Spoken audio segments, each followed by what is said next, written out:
Nunca foi tão fácil você se destacar em alguma coisa. Nós somos sensíveis às consequências dos nossos comportamentos. Isto é, você se comporta e a consequência que o seu comportamento gerar muda você. Se você vive num contexto onde esse comportamento é reforçado e as pessoas tendem a continuar perpetuando esse comportamento, aquela pessoa que faz minimamente o que deveria ser feito vai se destacar inevitavelmente. Então falo pra molecada, eu falei, cara, estudem, organize sua vida, treine, se alimente minimamente bem, organize o seu quarto antes de querer salvar o mundo, que as coisas vão começar a virar.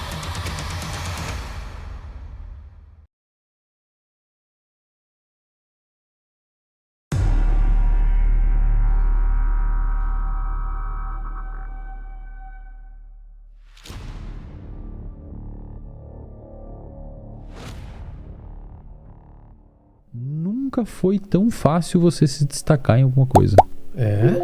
Pensa assim, cara,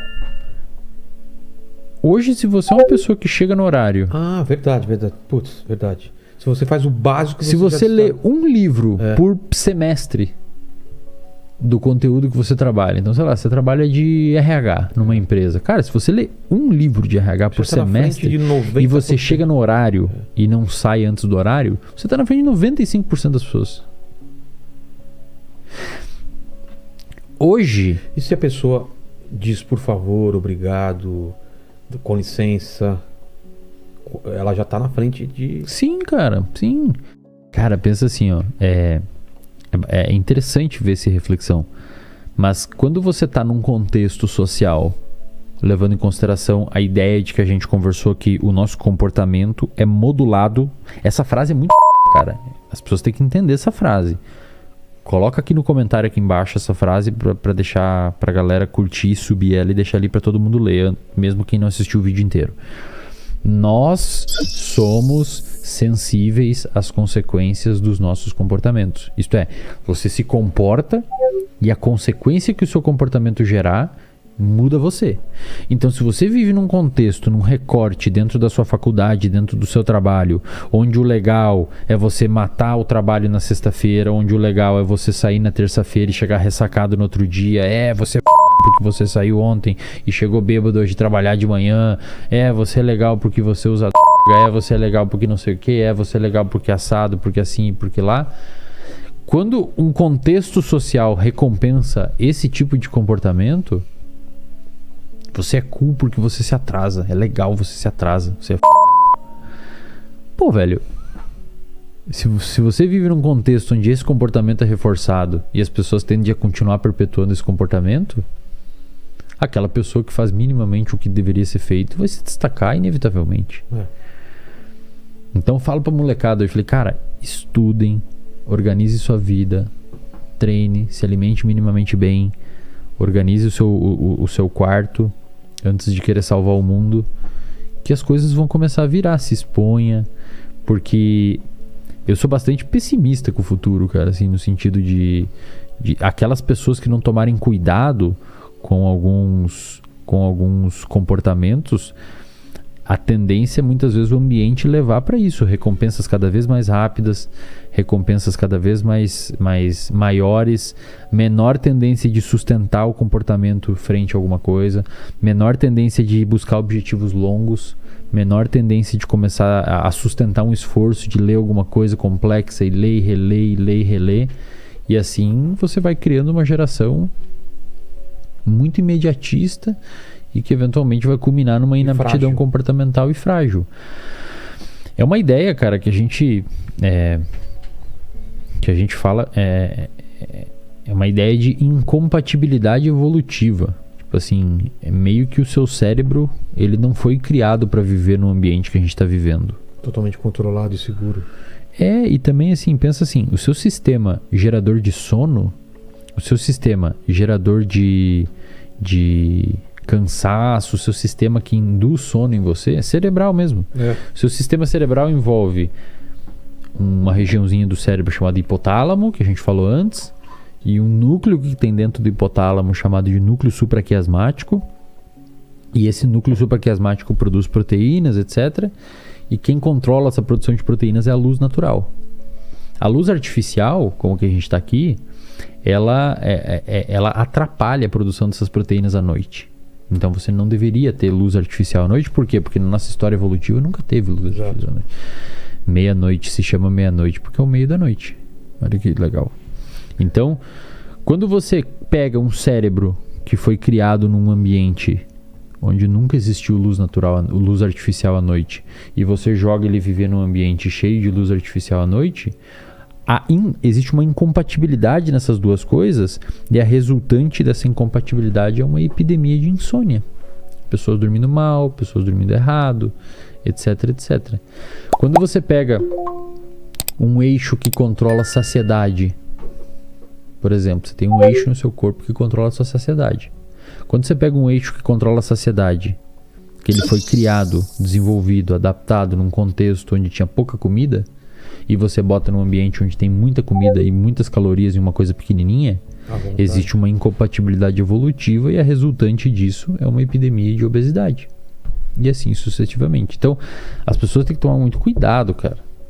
Porque é quase como se o nosso comportamento fosse um carrinho de supermercado com uma rodinha quebrada. Ele tá indo para um lado, assim. Se você não corrigir o curso, não corrigir o curso, vai caminhar para um lado perigoso, assim, um lado não adaptativo. Então, Wesley, o lance das redes sociais, você está colocando um cenário meio apocalíptico aí, uma coisa meio triste que a humanidade está desembocando por uma imbecilidade. Tem até um filme, né, que é Idiocracy, né? Alguma coisa assim. Cara, já né? me falaram várias vezes desse filme, não assisti ainda, cara. Que mas já me o cara vai pro futuro e a galera toda é cretina, burra. Ou então mesmo no Wall-E, né? Aquele desenho que é o da robozinho, Pixar. Que você tem aquela sociedade onde todo mundo é gordo, todo mundo parado e comida pra caramba e não sei o quê. Você falou dos problemas e a gente podia tentar falar das soluções, né? Dos caminhos. Você falou algumas já de estimular, né? A esses pequenos estresses.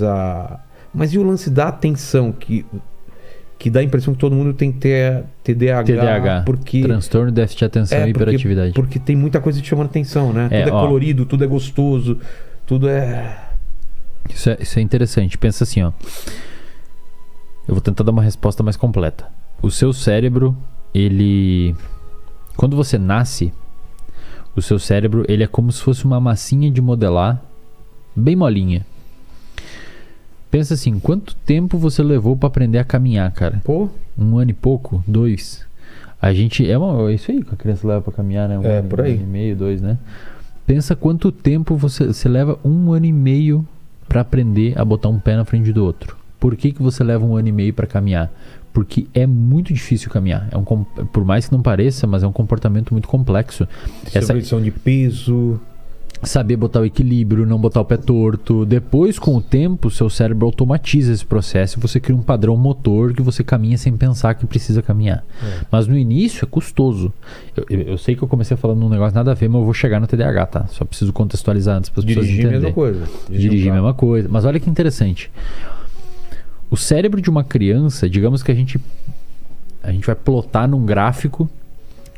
Vamos imaginar um cérebro, uma linha num gráfico, desde o nascimento até a morte de uma pessoa. Vamos botar uma linha num gráfico referente à capacidade que o cérebro tem de se alterar frente a novas experiências. A gente chama isso de neuroplasticidade. Arranja papel pra gente aí, por favor. Dá pra fazer aí? Pô, cara, irmão, isso daí vai ser legal, hein, cara. Isso aí vai ser bacana. Imagina assim, ó. Isso aqui é em anos. Tá. E aqui é a capacidade do cérebro mudar. Tá. Capacidade do cérebro mudar. A gente chama também de neuroplasticidade. Tá? Quando você nasce, 0 anos, 10 anos, 20 anos, 30, 40 e assim por diante. Quando você nasce, a sua capacidade, a sua neuroplasticidade é extremamente alta, cara. Isto é, Quando você nasce, você tem uma capacidade gigantesca de mudança de cérebro. Por que que o seu cérebro tem muita capacidade quando você nasce? Porque você precisa aprender muita coisa nova. Você precisa aprender a caminhar, você precisa aprender as texturas dos objetos, você precisa aprender cores. Engolir, mastigar. Engolir o rosto do seu pai, o rosto da sua mãe, sons. O seu cérebro está sendo bombardeado, inundado, velho, por vários estímulos. E quando você nasce, o seu cérebro tem mais capacidade de mudança por conta da demanda. Você tem que aprender muita coisa nova. Certo. Tanto é que ele é tão plástico que se você privar um olho de receber estímulos visuais, atrofia uma parte do cérebro envolvida com detectar luz. Ah, é? É porque você precisa estimular. É por isso que para uma criança, objetos, tocar, cores é extremamente Morder, importante, cara. Extremamente importante. Com o passar do tempo, isso começa a cair. Tá.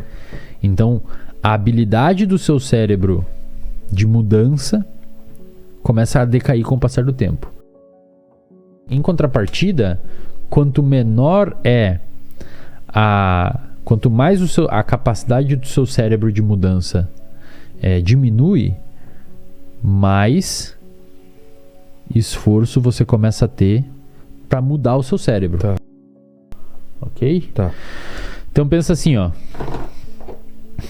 Quando você é pequenininho, quando você é criança, sei lá pelos 2, 3, 4, 5 anos de idade, você tem uma capacidade gigantesca de aprender algo e você tem pouco esforço atribuído em cima daquilo. Certo. Vamos dar um exemplo. Uma língua. Cara, se uma criança quiser aprender uma língua nova, ou se um pai quer que o filho fale espanhol, inglês, alemão, sei lá, quanto antes começar, melhor. Tá. Por quê? Porque o cérebro é mais plástico, então o cérebro consegue mudar mais fácil com menos esforço. Se você for aprender uma nova língua aqui, com 35, você vai ter que se esforçar pra caramba, porque a sua capacidade de mudar é pequena. Entendi. Você consegue, mas um moleque de 5 anos vai aprender inglês muito mais rápido do que alguém com 35. Porque assim, eu conheço um professor, que é amigo meu, que ele foi fazer um pós-doc na Inglaterra, com o filho, foi meio que arquitetado na época que o filho dele tinha 4, 5 anos, pra ficar 2 anos lá fazendo um pós-doutorado. O moleque aprendeu, cara. Claro. Aprendeu sem sotaque. Porque foi exposto àquela língua. Putz, que o maravilha. cérebro nem sabia português direito, então você inunda ali, ele cresce. Tipo assim, se eu perguntar pra você, como é que você aprendeu português? Você não sabe. Exato. Tá, sei lá, velho, um dia eu falava português. É isso com crianças que você expõe a nova língua. Não, ela aprende filho, sem aparece saber. com uma quantidade de palavras novas e jeito de falar que não foi a gente que ensinou. Exato. E olha que legal, cara. Imagina você perguntar alguma coisa pra ele e falar assim, na verdade eu quero. De onde ele falou, na verdade eu quero? Ele escutou isso em alguma coisa, né? Exato. Olha, eu vou querer. Tipo, não é uma coisa que ele nunca falou. E de repente ele fala, olha, eu vou querer. É, legal, cara. Criança é muito maneiro. E olha que legal. Existe um ponto de cruzada aqui, cara. Entre as duas coisas.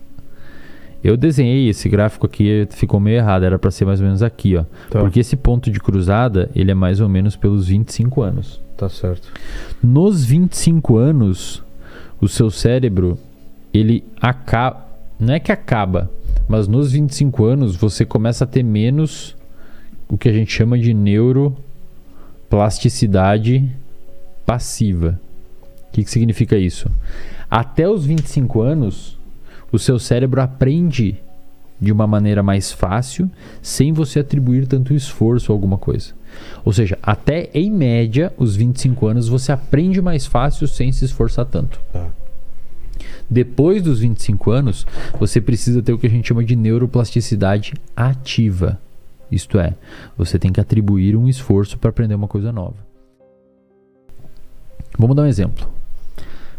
Uma criança, um adolescente que está aprendendo inglês, ouvindo música, não sei o que, muitas vezes ele aprende uma coisa sem necessariamente entender como aprendeu. O pessoal sabe.